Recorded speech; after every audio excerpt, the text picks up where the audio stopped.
شروع اللہ کا نام لے کر جو بڑا مہربان نہایت رحم والا ہے۔ الف لام میم۔ کیا لوگ یہ خیال کیے ہوئے ہیں کہ صرف یہ کہنے سے کہ ہم ایمان لے آئے چھوڑ دیے جائیں گے اور ان کی آزمائش نہیں کی جائے گی؟ اور جو لوگ ان سے پہلے ہو چکے ہیں ہم نے ان کو بھی آزمایا تھا اور ان کو بھی آزمائیں گے، سو اللہ ان کو ضرور معلوم کرے گا جو اپنے ایمان میں سچے ہیں اور ان کو بھی جو جھوٹے ہیں۔ کیا وہ لوگ جو برے کام کرتے ہیں یہ سمجھے ہوئے ہیں کہ یہ ہمارے قابو سے نکل جائیں گے؟ جو فیصلہ یہ کرتے ہیں برا ہے۔ جو شخص اللہ کی ملاقات کی امید رکھتا ہو تو اللہ کا مقرر کیا ہوا وقت ضرور آنے والا ہے، اور وہ سننے والا ہے، جاننے والا ہے۔ اور جو شخص محنت کرتا ہے تو اپنے ہی فائدے کے لیے محنت کرتا ہے، بے شک اللہ تو سارے جہان سے بے نیاز ہے۔ اور جو لوگ ایمان لائے اور نیک عمل کرتے رہے ہم ان کے گناہوں کو ان سے دور کر دیں گے اور ان کو ان کے اعمال کا بہت اچھا بدلہ دیں گے۔ اور ہم نے انسان کو اس کے ماں باپ کے ساتھ نیک سلوک کرنے کا حکم دیا ہے۔ اے مخاطب، اگر تیرے ماں باپ تجھے مجبور کریں کہ تو میرے ساتھ کسی کو شریک بنائے جس کی حقیقت کی تجھے واقفیت نہیں تو ان کا کہا نہ مانیو۔ تم سب کو میری طرف لوٹ کر آنا ہے، پھر جو کچھ تم کرتے تھے میں تم کو جتا دوں گا۔ اور جو لوگ ایمان لائے اور نیک عمل کرتے رہے ان کو ہم نیک لوگوں میں داخل کریں گے۔ اور بعض لوگ ایسے ہیں جو کہتے ہیں کہ ہم اللہ پر ایمان لائے، پھر جب ان کو اللہ کے رستے میں کوئی ایذا پہنچتی ہے تو لوگوں کے ایذا پہنچانے کو یوں سمجھتے ہیں جیسے اللہ کا عذاب۔ اور اگر تمہارے پروردگار کی طرف سے مدد پہنچے تو کہتے ہیں کہ ہم تو تمہارے ساتھ تھے۔ کیا جو اہل عالم کے سینوں میں ہے اللہ اس سے واقف نہیں؟ اور اللہ ان کو ضرور معلوم کرے گا جو سچے مومن ہیں، اور وہ منافقوں کو بھی معلوم کر کے رہے گا۔ اور جو کافر ہیں وہ مومنوں سے کہتے ہیں کہ ہمارے طریقے پر چلو اور ہم تمہارے گناہ اٹھا لیں گے، حالانکہ وہ ان کے گناہوں کا کچھ بھی بوجھ اٹھانے والے نہیں۔ کچھ شک نہیں کہ یہ جھوٹے ہیں، اور یہ اپنے بوجھ بھی اٹھائیں گے اور اپنے بوجھوں کے ساتھ اور لوگوں کے بوجھ بھی۔ اور جو جھوٹ یہ لوگ گھڑتے رہے قیامت کے دن ان کی ان سے ضرور پرسش ہوگی۔ اور ہم نے نوح کو ان کی قوم کی طرف بھیجا تو وہ ان میں 50 برس کم 1000 برس رہے، پھر ان لوگوں کو طوفان کے عذاب نے آ پکڑا اور وہ ظالم تھے۔ پھر ہم نے نوح کو اور کشتی والوں کو نجات دی اور کشتی کو اہل عالم کے لیے نشانی بنا دیا۔ اور ابراہیم کو یاد کرو جب انہوں نے اپنی قوم سے کہا کہ اللہ کی عبادت کرو اور اس سے ڈرو، اگر تم سمجھ رکھتے ہو تو یہ تمہارے حق میں بہتر ہے۔ تم تو اللہ کو چھوڑ کر بتوں کو پوجتے اور جھوٹی باتیں بناتے ہو۔ جن لوگوں کو تم اللہ کے سوا پوجتے ہو وہ تم کو رزق دینے کا اختیار نہیں رکھتے، پس اللہ ہی کے ہاں سے رزق طلب کرو اور اسی کی عبادت کرو اور اسی کا شکر کرو، اسی کی طرف تم لوٹ کر جاؤ گے۔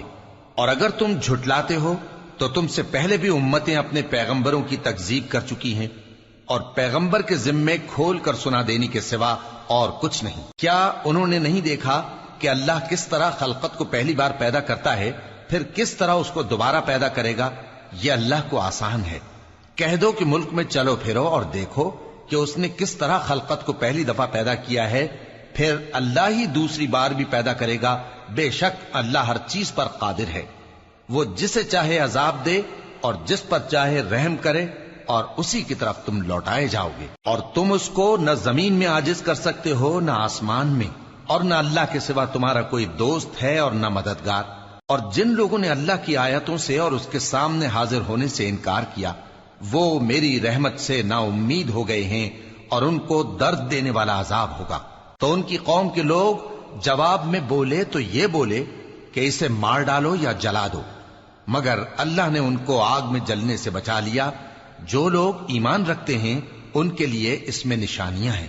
اور ابراہیم نے کہا کہ تم جو اللہ کو چھوڑ کر بتوں کو لے بیٹھے ہو تو دنیا کی زندگی میں باہم دوستی کے لیے، مگر پھر قیامت کے دن ایک دوسرے کی دوستی سے انکار کر دو گے اور ایک دوسرے پر لعنت بھیجو گے، اور تمہارا ٹھکانہ دوزخ ہوگا اور کوئی تمہارا مددگار نہ ہوگا۔ پس ان پر ایک لوط ایمان لائے اور ابراہیم کہنے لگے کہ میں اپنے پروردگار کی طرف ہجرت کرنے والا ہوں، بے شک وہ غالب ہے، حکمت والا ہے۔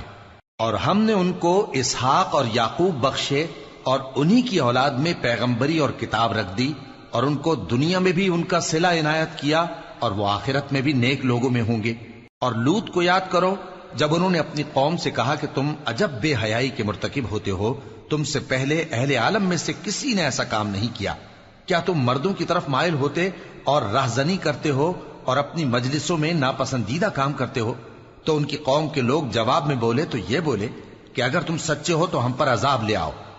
لوط نے کہا کہ اے میرے پروردگار، ان مفسد لوگوں کے مقابلے میں مجھے نصرت عنایت فرما۔ اور جب ہمارے فرشتے ابراہیم کے پاس خوشی کی خبر لے کر آئے تو کہنے لگے کہ ہم اس بستی کے لوگوں کو ہلاک کر دینے والے ہیں کہ یہاں کے رہنے والے نافرمان ہیں۔ ابراہیم نے کہا کہ اس میں تو لوط بھی ہیں۔ وہ کہنے لگے کہ جو لوگ یہاں رہتے ہیں ہمیں سب معلوم ہیں، ہم ان کو اور ان کے گھر والوں کو بچا لیں گے بجز ان کی بیوی کے کہ وہ پیچھے رہنے والوں میں ہوگی۔ اور جب ہمارے فرشتے لوط کے پاس آئے تو وہ ان کی وجہ سے ناخوش اور تنگ دل ہوئے۔ فرشتوں نے کہا کچھ خوف نہ کیجیے اور نہ رنج کیجیے، ہم آپ کو اور آپ کے گھر والوں کو بچا لیں گے مگر آپ کی بیوی کے پیچھے رہنے والوں میں ہوگی۔ ہم اس بستی کے رہنے والوں پر اس سبب سے کہ یہ بدکرداری کرتے رہے ہیں آسمان سے عذاب نازل کرنے والے ہیں، اور ہم نے سمجھنے والے لوگوں کے لیے اس بستی کی ایک کھلی نشانی چھوڑ دی۔ اور مدین کی طرف ان کے بھائی شعیب کو بھیجا تو انہوں نے کہا اے قوم، اللہ کی عبادت کرو اور روز آخر کے آنے کی امید رکھو اور ملک میں فساد نہ مچاؤ، مگر انہوں نے ان کو جھوٹا سمجھا، سو ان کو زلزلے کے عذاب نے آ پکڑا اور وہ اپنے گھروں میں اوندھے پڑے رہ گئے۔ اور عاد اور سمود کو بھی ہم نے ہلاک کر دیا، چنانچہ ان کے ویران گھر تمہاری آنکھوں کے سامنے ہیں، اور شیطان نے ان کے اعمال ان کو آراستہ کر دکھائے اور ان کو سیدھے رستے سے روک دیا، حالانکہ وہ دیکھنے والے لوگ تھے۔ اور قارون اور فرعون اور حامان کو بھی ہلاک کر دیا، اور ان کے پاس موسیٰ کھلی نشانیاں لے کر آئے تو وہ ملک میں مغرور ہو گئے، اور وہ ہمارے قابو سے نکل جانے والے نہ تھے، تو ہم نے سب کو ان کے گناہوں کے سبب پکڑ لیا۔ سو ان میں کچھ تو ایسے تھے جن پر ہم نے پتھروں کا مے برسایا، اور کچھ ایسے تھے جن کو چنگھاڑ نے آ پکڑا، اور کچھ ایسے تھے جن کو ہم نے زمین میں دھسا دیا، اور کچھ ایسے تھے جن کو غرق کر دیا۔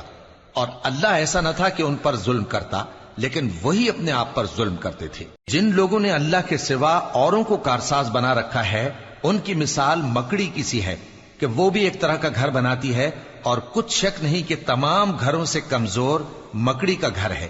کاش یہ اس بات کو جانتے۔ یہ جس چیز کو اللہ کے سوا پکارتے ہیں خواہ وہ کچھ ہی ہو، اللہ اسے جانتا ہے اور وہ غالب ہے، حکمت والا ہے۔ اور یہ مثالیں ہم لوگوں کے سمجھانے کے لیے بیان کرتے ہیں، اور اسے تو اہل دانش ہی سمجھتے ہیں۔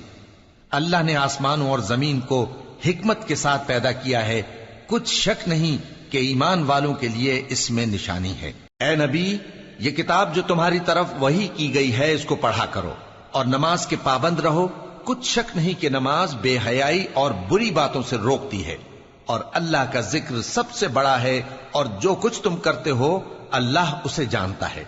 شروع اللہ کا نام لے کر جو بڑا مہربان نہایت رحم والا ہے۔ اور اہل کتاب سے بحث نہ کرو مگر ایسے طریق سے کہ نہایت اچھا ہو، ہاں جو ان میں سے بے انصافی کریں ان کے ساتھ اسی طرح مجادلہ کرو، اور کہہ دو کہ جو کتاب ہم پر اتری اور جو کتابیں تم پر اتری ہم سب پر ایمان رکھتے ہیں، اور ہمارا اور تمہارا معبود ایک ہی ہے، اور ہم اسی کے فرما بردار ہیں۔ اور اسی طرح ہم نے تمہاری طرف کتاب اتاری ہے تو جن لوگوں کو ہم نے کتابیں دی تھیں وہ اس پر ایمان لے آتے ہیں، اور بعض ان مشرک لوگوں میں سے بھی اس پر ایمان لے آتے ہیں، اور ہماری آیتوں سے وہی انکار کرتے ہیں جو ہیں ہی کافر۔ اور تم اس سے پہلے کوئی کتاب نہیں پڑھتے تھے اور نہ اسے اپنے ہاتھ سے لکھ ہی سکتے تھے، ایسا ہوتا تو اہل باطل ضرور شک کرتے، بلکہ یہ روشن آیتیں ہیں جن لوگوں کو علم دیا گیا ہے ان کے سینوں میں محفوظ، اور ہماری آیتوں سے وہی لوگ انکار کرتے ہیں جو بے انصاف ہیں۔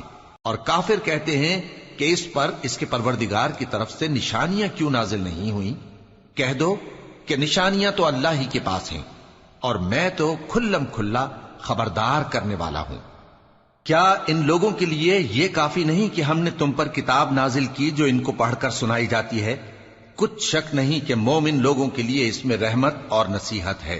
کہہ دو کہ میرے اور تمہارے درمیان اللہ ہی گواہ کافی ہے، جو چیز آسمانوں اور زمین میں ہے وہ سب کو جانتا ہے، اور جن لوگوں نے باطل کو مانا اور اللہ سے انکار کیا وہی نقصان اٹھانے والے ہیں، اور یہ لوگ تم سے عذاب کے لیے جلدی کر رہے ہیں، اور اگر ایک وقت مقرر نہ ہو چکا ہوتا تو ان پر عذاب آ بھی گیا ہوتا، اور وہ کسی وقت میں ان پر ضرور اچانک آ کر رہے گا اور ان کو معلوم بھی نہ ہوگا۔ یہ تم سے عذاب کے لیے جلدی کر رہے ہیں، جبکہ دوزخ تو کافروں کو گھیر لینے والی ہے۔ جس دن عذاب ان کو ان کے اوپر سے اور ان کے پیروں کے نیچے سے ڈھانک لے گا، اور اللہ فرمائے گا کہ جو کام تم کیا کرتے تھے اب ان کا مزہ چکھو۔ اے میرے بندو جو ایمان لائے ہو، میری زمین فراخ ہے تو میری ہی عبادت کرو۔ ہر شخص موت کا مزہ چکھنے والا ہے، پھر تم ہماری ہی طرف لوٹ کر آؤ گے۔ اور جو لوگ ایمان لائے اور نیک عمل کرتے رہے ان کو ہم بہشت کے اونچے اونچے محلوں میں جگہ دیں گے جن کے نیچے نہریں بہ رہی ہیں، ہمیشہ ان میں رہیں گے۔ نیک عمل کرنے والوں کا یہ خوب بدلہ ہے جو صبر کرتے اور اپنے پروردگار پر بھروسہ رکھتے ہیں۔ اور بہت سے جانور ہیں جو اپنا رزق اٹھائے نہیں پھرتے، اللہ ہی ان کو رزق دیتا ہے اور تم کو بھی، اور وہ سننے والا ہے، جاننے والا ہے۔ اور اگر ان سے پوچھو کہ آسمانوں اور زمین کو کس نے پیدا کیا اور سورج اور چاند کو کس نے تمہارے زیر فرمان کیا تو کہہ دیں گے اللہ نے۔ تو پھر یہ کہاں الٹے جا رہے ہیں؟ اللہ ہی اپنے بندوں میں سے جس کے لیے چاہتا ہے روزی فراخ کر دیتا ہے اور جس کے لیے چاہتا ہے تنگ کر دیتا ہے۔ بے شک اللہ ہر چیز سے واقف ہے۔ اور اگر تم ان سے پوچھو کہ آسمان سے پانی کس نے برسایا، پھر اس سے زمین کو اس کے مرنے کے بعد کس نے زندہ کیا تو کہہ دیں گے کہ اللہ نے۔ کہہ دو کہ اللہ کا شکر ہے، لیکن ان میں اکثر نہیں سمجھتے۔ اور یہ دنیا کی زندگی تو صرف کھیل اور تماشا ہے، اور ہمیشہ کی زندگی کا مقام تو آخرت کا گھر ہے۔ کاش یہ لوگ سمجھتے۔ پھر جب یہ کشتی میں سوار ہوتے ہیں تو اللہ کو پکارتے خالص کرتے ہوئے اسی کے لیے اطاعت کو، لیکن جب وہ ان کو نجات دے کر خشکی پر پہنچا دیتا ہے تو جھٹ شرک کرنے لگ جاتے ہیں، تاکہ جو ہم نے ان کو بخشا ہے اس کی ناشکری کریں اور فائدہ اٹھائیں۔ سو خیر ان قریب ان کو معلوم ہو جائے گا۔ کیا انہوں نے نہیں دیکھا کہ ہم نے حرم کو مقام امن بنایا ہے اور لوگ ان کے گرد و نواح سے اچک لیے جاتے ہیں؟ کیا یہ لوگ باطل پر اعتقاد رکھتے ہیں اور اللہ کی نعمتوں کی ناشکری کرتے ہیں؟ اور اس سے بڑا ظالم کون جو اللہ پر جھوٹ بہتان باندھے، یا جب حق بات اس کے پاس آئے تو اس کی تکذیب کرے؟